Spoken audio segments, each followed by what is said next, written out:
Good morning. It's Sunday. It's official meal prep day, and I just wanted to go through some of the food guide stuff with you. So I'm going to be showing you Core to Force because that's the program that I'll be doing.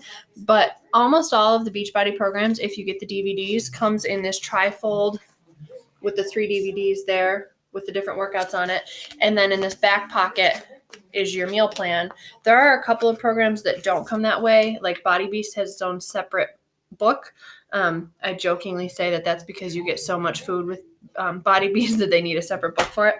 I'm not sure if that's the only one, but I think there might be more. Anyway, so the Core to Force eating plan is here.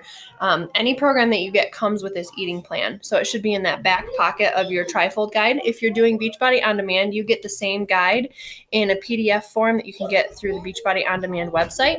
You would go to the program that you're doing, and then when it shows all the different workouts under that program, over on the right-hand side, it will show you the eating plan and the workout daily calendar, all that kind of stuff, all the same resources. They're just in PDF form rather than a hard copy. All right, so the super, super, super important part is in my Core to Force guide. It's page 1 after this little intro page, is how you figure out what bracket you are in. Now, with Beachbody, we don't count calories, but we do need to have a calorie baseline to figure out how much you need to eat a day. So if somebody weighs 200 pounds and is doing the same program as somebody that weighs 100 pounds, obviously the person who is 200 pounds is going to need more energy. So you got to figure it out that way.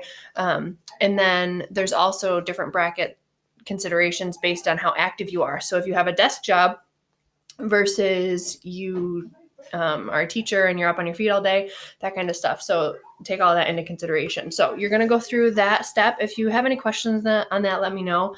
But you start your current weight, gives you your starting point with a little math thing they give you in here. Then your calorie starting point. And then depending on your program, I can't give you all this math because it's going to be different for each program.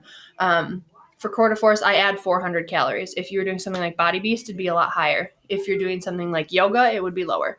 Just depends on how intense your program is. That's your maintenance calories. So if you eat that, you will not gain or lose weight. That's just to maintain where you are.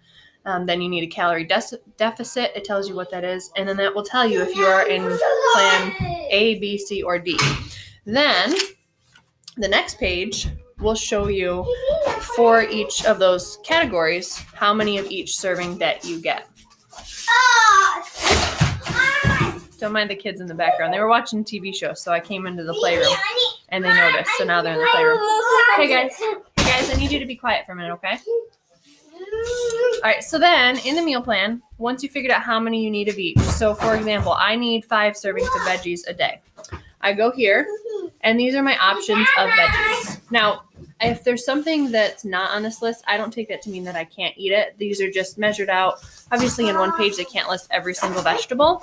But at the same time, there's some, like some vegetables are healthier than others. Like corn is not on this veggie list because it's so high in carbohydrates and sugars that it doesn't really break down as a veggie in your body. So if you've got specific questions on your favorite veggie, let me know. Emerson, I asked you to be quiet. Hold on, buddy. So the thing I wanted to point out in this meal plan is that they've written them in a hierarchy. So the ones at the top are the best for you. It's either the most fiber, the lowest sugar content. As you go down the list, they're not as good as easily break down. I wanted to show you on the carbs. So at the top of carbs is sweet potato, plantain, quinoa, lentils, edamame, peas, refried beans. So those are all either legume or vegetables more, but there's a high carb content. Hey, buddy. Emerson, buddy. Can we be a little more quiet, please? And then the next category is grains. Rice, corn on the cob is in that section. Millet, buckwheat, barley, bulgur, oatmeal, pasta, couscous, crackers. And then as you get down to the bottom is where you get like bagels. Hold on, bud. He's okay. I'll get it. At the bottom is things like English muffin, bagel, tortilla, and applesauce.